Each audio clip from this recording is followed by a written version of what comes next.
Yo, what's up? Hello, hello, hello. Uh, Welcome to a new video. Emmy says hi. Say hi to Emmy, my doggy.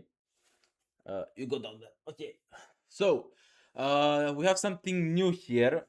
Video from Knowledgia, basically. Pretty nice channel, by the way. I'm gonna leave the link to this video in the pinned comment. Yeah. So you can go support it yourself. I'm gonna like the video, preemptive like. There we go.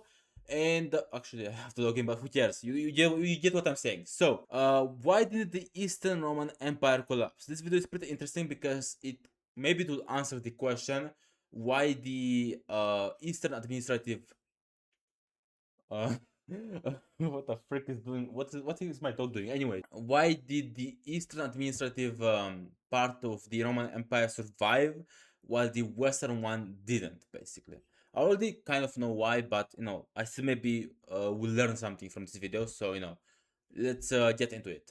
Okay, let me also put 1080p. There we go, and let's go. By the late 5th century AD, the Roman Empire had been in a gradual state of decline for a long time, Indeed, leading yeah. to the collapse of its western half under the weight of civil wars and internal power struggles, which in Leave it to the Romans to have civil wars while they are dying.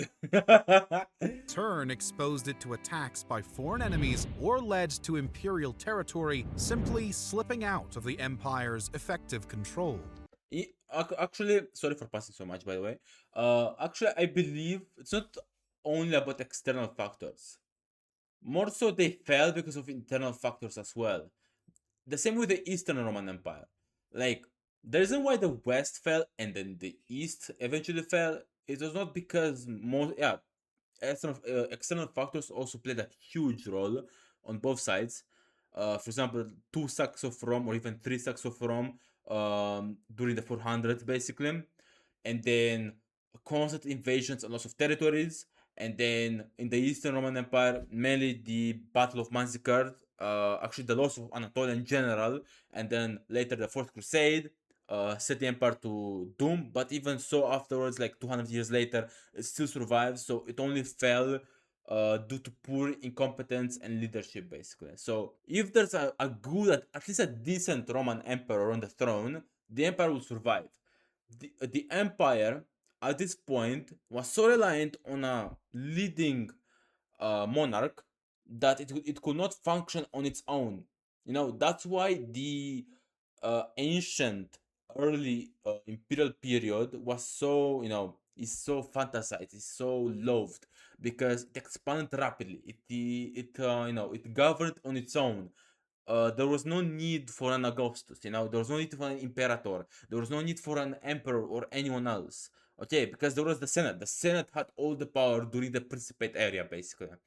So after Diocletian, though, actually no, during the third century, because the third century was the breaking point, and it showed that that system could not work. So of course the empire needed to adapt, of course, and it adapted thanks to Diocletian's reforms, basically, and it worked. It worked until the 400s, because as the 400s rolled around, and the empire had weak leadership because there were like two young emperors on the throne, Arcadius and Honorius, basically, and there were constant infighting and political schemes and internal conflicts that the barbarians took the advantage and invade.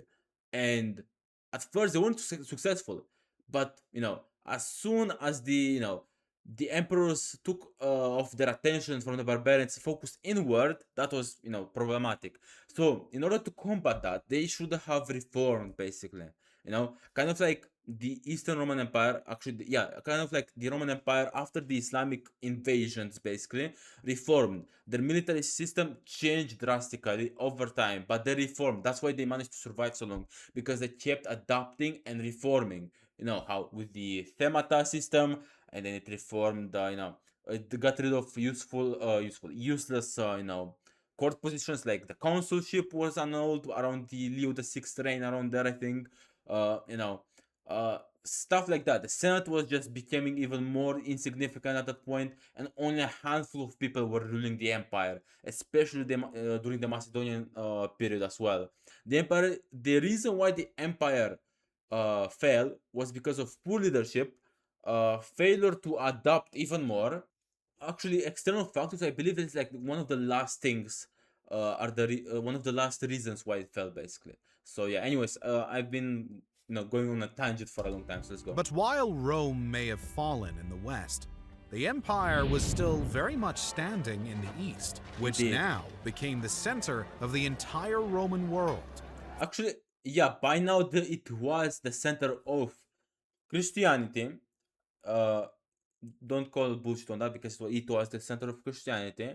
Constantinople was the seat of the emperor, which meant that they had the patriarchate of Constantinople had way more influence over the whole Christian world, So yeah, From where it would carry on its name and legacy for another millennium.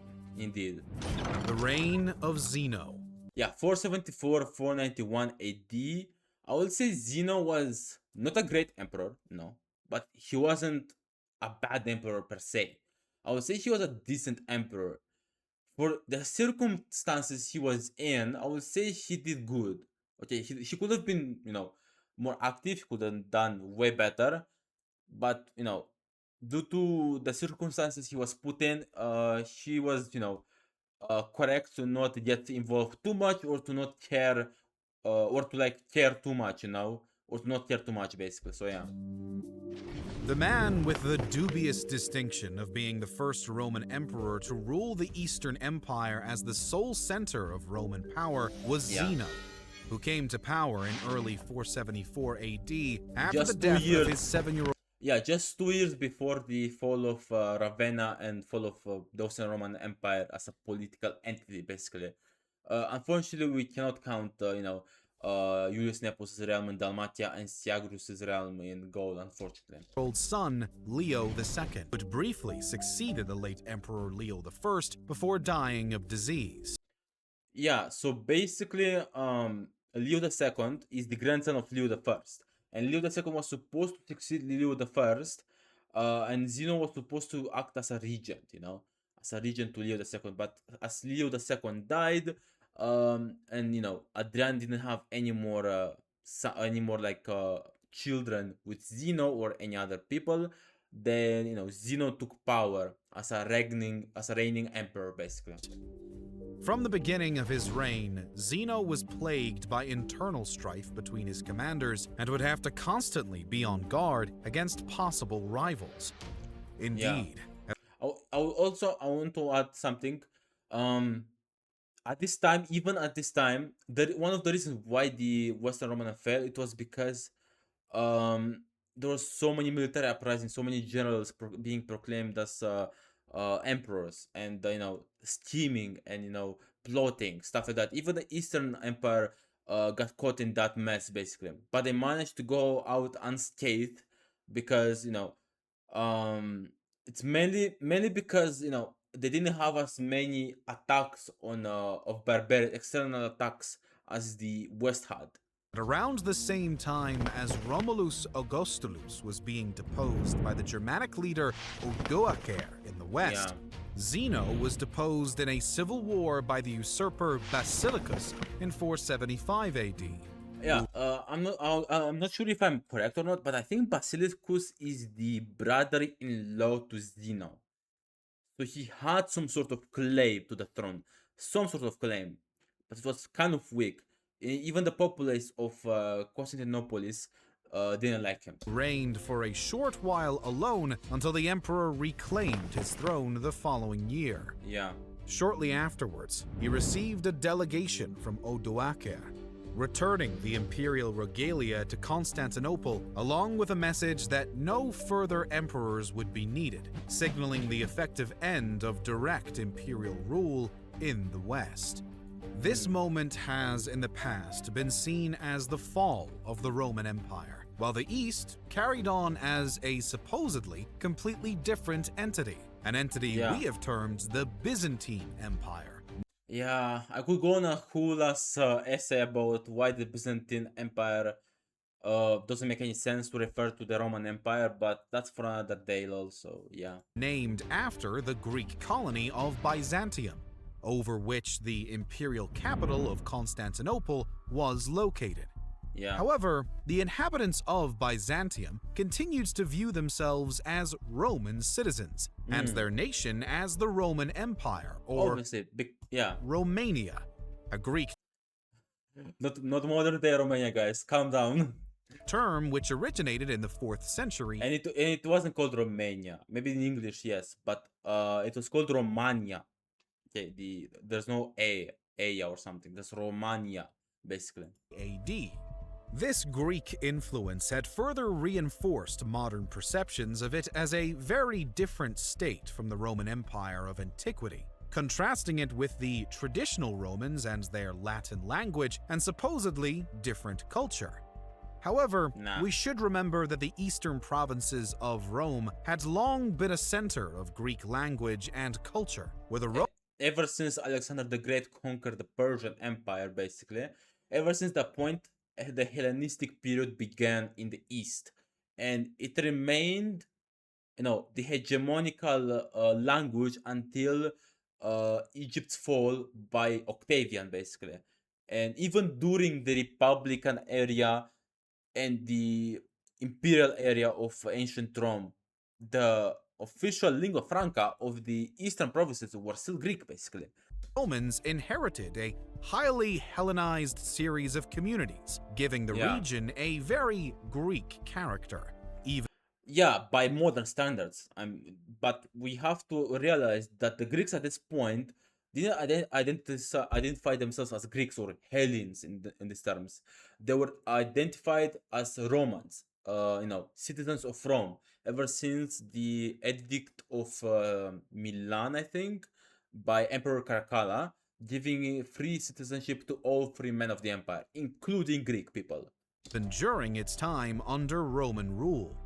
And while the Greek characteristics of the East would become more pronounced as it became the sole center of Roman rule, this was gradual, as the empire retained its recognizable late antique form and character in the immediate aftermath of the fall of the West.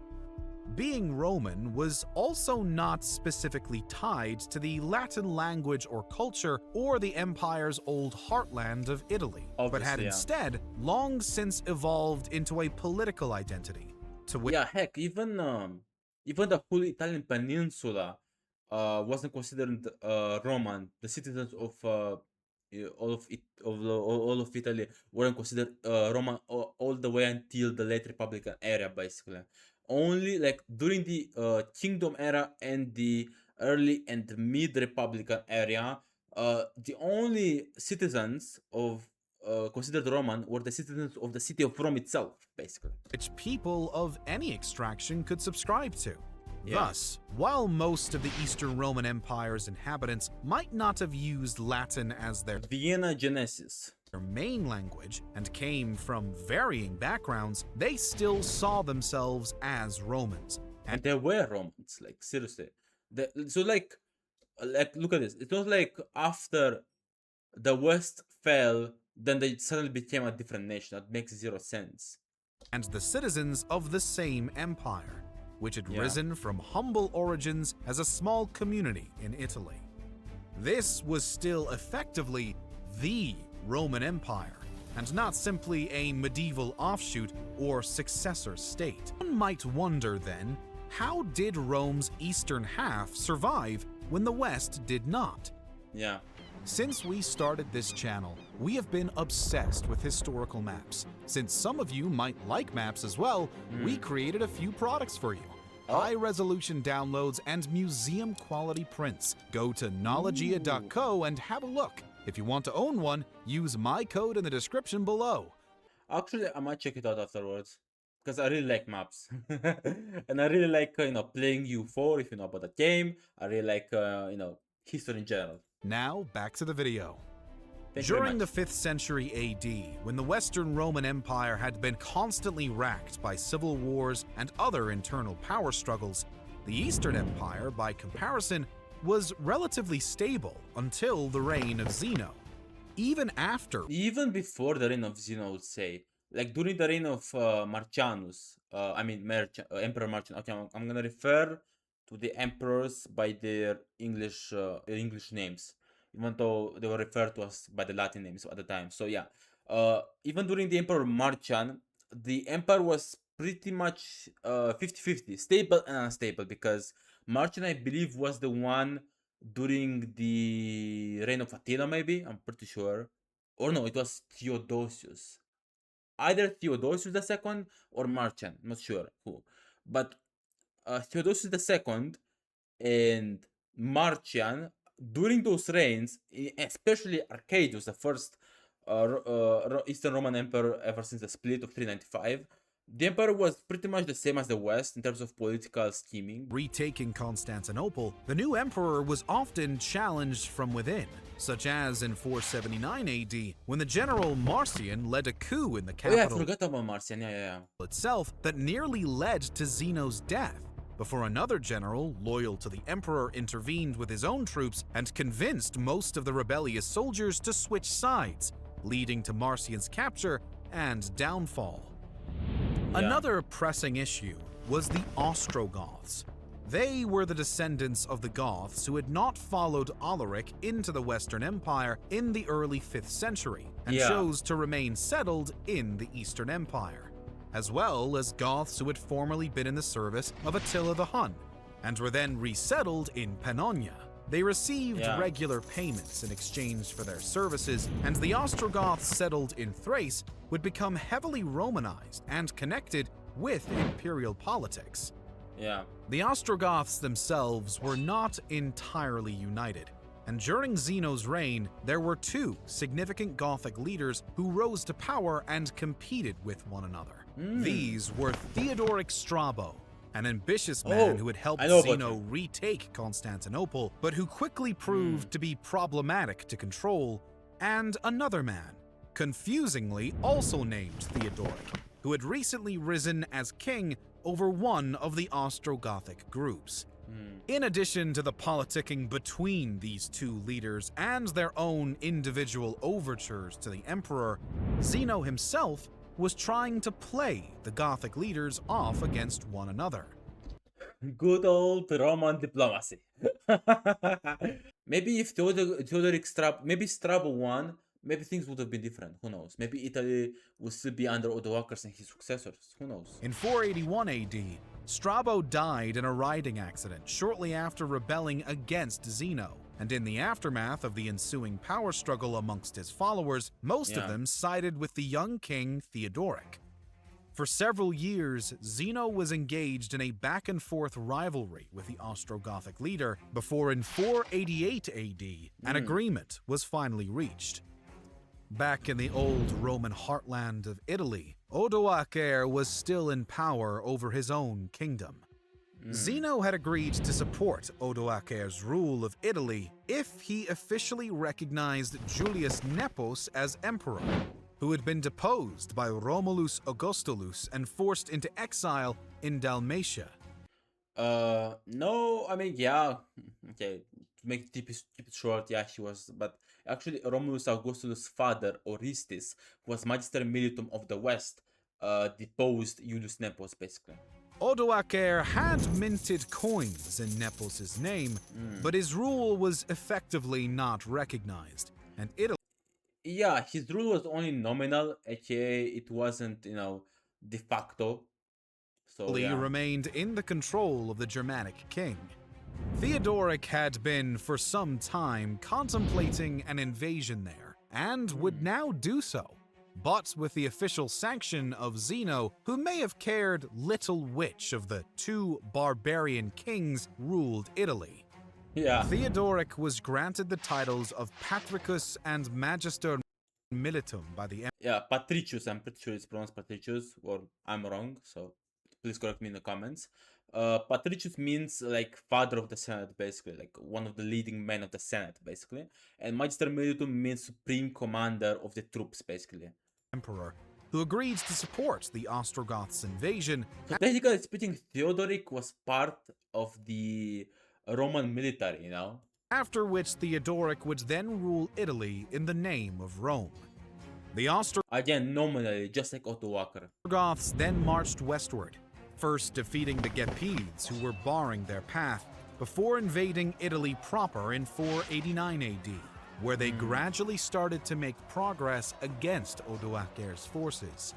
In 491 AD, Theodoric even sent messages to Zeno asking for imperial regalia and recognition of his rule in Italy after prominent Italian senators Oh yeah, I forgot about that. started to approach him following his victories.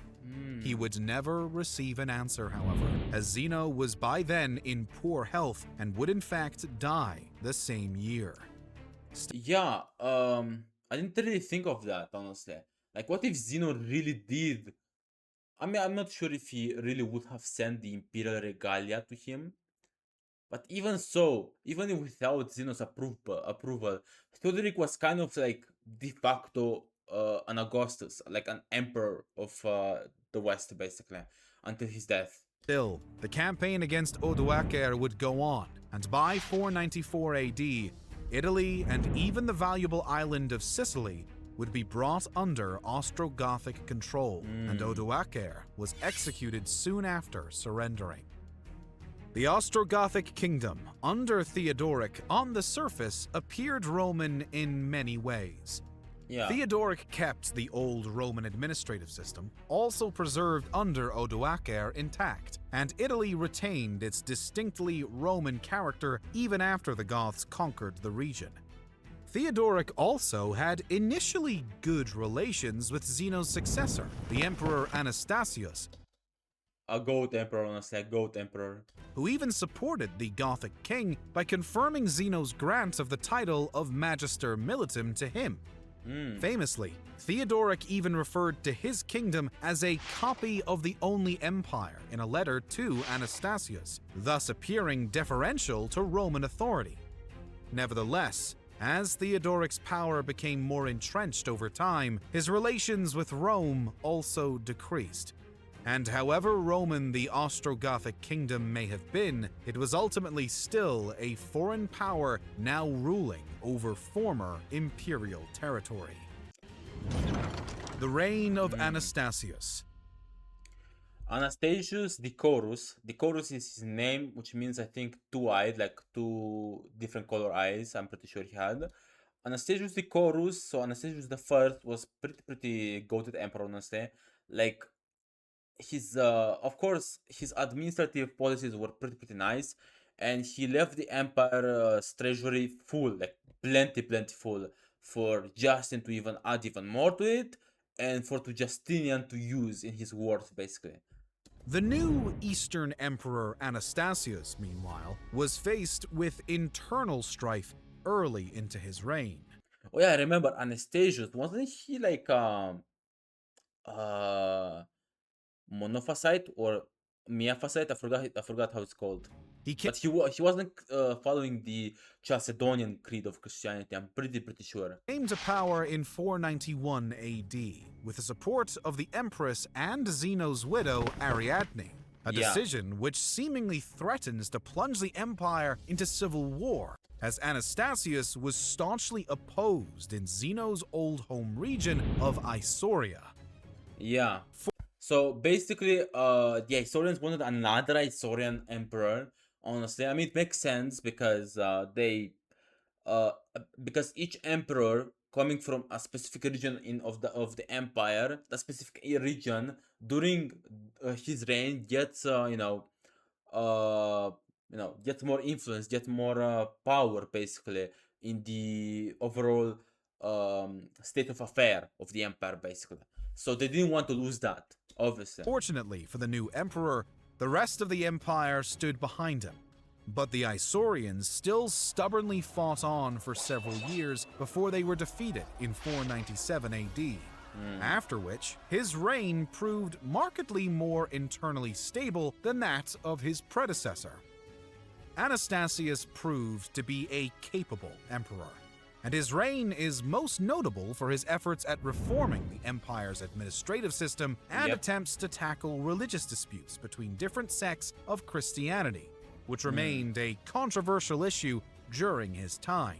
Indeed. Anastasius managed to greatly ease the burdens on collecting and distributing tax revenue and cut back on imperial expenditure on what he considered to be too lavish pursuits, and even sold off some of Zeno's clothing, money which directly went into the state's treasury.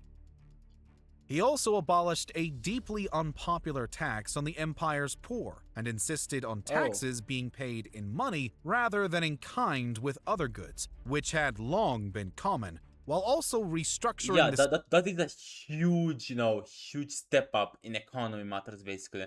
Because until that point, that was the way, of the economy. But using money now, using monetary compensation, uh, it was huge because the empire now produced even more coins basically from taxes. system of Roman currency with 3 new denominations of gold, which would Mm. become the new basis for many centuries to come. Yeah, yeah, yeah. Over the course of his reign, Anastasius would be able to gather an impressive 320,000 pounds of gold for the treasury, leaving the empire well funded. And I don't know how much is that in the modern wealth, in modern currency, but I'm pretty sure it's like comparable to one of the top first world class nations, basically. It was also during the reign of Anastasius that tension with Rome's old rival to the east, the Persian Empire, would once again simmer in the year 502 AD. Yeah, basically, the war was named on the Anastasian War, When basically. the Persian king Kuvad demanded Yeah, money from the Romans to help with the defense of the Caucasus. When Anastasius yeah, Caucasia, like around here, because the tribes migrated and wanted to push into the Middle East. refused this blunt demand, the Persians launched an invasion into the Roman-held portion of Armenia, which had been partitioned between the two empires in 383 AD. The attack caught the Romans by surprise, Yeah. and initially, the Persians fared well in the war, capturing the cities of Theodosiopolis and Amida, and Honestly, the Persians, like the Sassanid Persians, were a force to be reckoned with, guys. Like they were like so, like especially like their generals. I would say their generals overall over time that I studied are better than Roman generals at the time during the ancient period, basically. So that's how fearsome they were, basically. threatening Asia Minor. However, the Romans were able to regroup quickly and already recaptured Theodosiopolis by late Yeah. 502 AD, and Anastasius sent a strong army to the eastern frontier to repel the Persian invasion.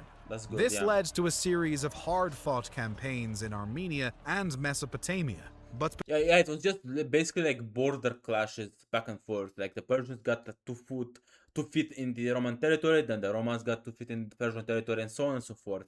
Basically, it was like basically like a stalemate, basically. So yeah. between How many times I said basically? 508 and 505 AD, the Romans would be able to successfully push the Persians back and retake their territory. The Romans and Persians then negotiated a 7-year truce the following year, with both empires at their traditional boundaries. The Romans then began to build a new forward base for future operations against the Persians at Dara, a location Yeah. which was soon to prove significant in the ongoing rivalry between the two empires. At around the same time, the Ostrogoths attempted to expand their power westward in 504 AD by moving into Pannonia, where they clashed with the Gepids and soon after also came into conflict with the Romans, who sensed Yeah. opportunities of their own to regain territory lost during the fall of the West. A peace treaty was negotiated in 510 AD, which recognized Theodoric's rule of Western Pannonia Secunda. This proved to be the last notable foreign conflict during Anastasius's reign, who would die in 518 AD. Yeah, still 8 years later, pretty impressive. He died pretty old. Like, let me see here. He died age 87. That's crazy. Yeah, sure. He came into power like in 491, basically. Let's say 20 years. So he was like around 60 something years old, basically. Pretty old to be an emperor. So yeah, considering the age expectancy during that time, it was pretty impressive, honestly. So this guy is a Chad, lol. To conclude, The Roman Empire in the East had not suffered from the same number of civil wars as the West did during the 5th century, which had played a key role in weakening the empire's defenses and the gradual loss of its territory. The East also benefited from the long rule of two capable emperors, Zeno and Anastasius. Yeah, exactly. That's what I'm saying, guys. If the empire in the West had at least two capable rulers, let's say they had Majorian, basically, Chad Emperor, if he lived, let's say, for like 10 or 20 more years, and then let's say Anthemius or even like Julius Nepos kept empire for even more years, then the empire would have survived. Actually, they would have had the time to get back together with the East as well. Will help as well. I'm pretty sure the East will also help build it back together up, and then they may even get a reconquest of Gaul, even of Hispania, of Britannia. Hell, even pushing in Germania. That's a stretch, but still, you know what I'm saying. Like, there's so many, like, we're talking about so many times when the Roman Empire should have fell, but you don't talk as much about how many times the empire could have bounced back. Like, there were so many times when the empire could have just, recovered, in all kinds of centuries, like even the 2nd century, even the 3rd, the 4th, the 5th, all the way until the 12th century, even actually. Immediate aftermath after the 12th century, guys, in the 13th and the 14th century, there was no more hope for the empire. Sorry. The fall of the West, which gave the Romans strong leaders, enabling them to respond well to internal and external threats. Indeed. Emperor Anastasius proved to be especially effective of the two, as his economic reforms and good leadership left his successors a prosperous empire with its frontiers stable and secure. Thus, the Roman Empire would continue to live on and remain a formidable power. But the rest of the 6th century would carry with it many challenges, both old and new, for it to contend with. Indeed. Thank you so much, Knowledge. Oh, my bad. Okay. Thank you so much, Knowledgia, for this amazing video. Please continue the Byzantine saga begins. Yeah, please continue this. Please continue with the reign of the Justinian dynasty. That would be awesome to hear from you. Starting with Justin the First and ending with Maurice, basically. I would like to know your insight on, about the challenges they face, stuff like that. And yeah, I think this was an amazing video. Please like and subscribe. I'm gonna leave, of course, the video link into the pinned comment down below, so go check it out for yourselves. And yeah, with that being said, thank you so much for checking in, for watching my video and hearing my opinion about it. And yeah, see you guys next time. Bye bye.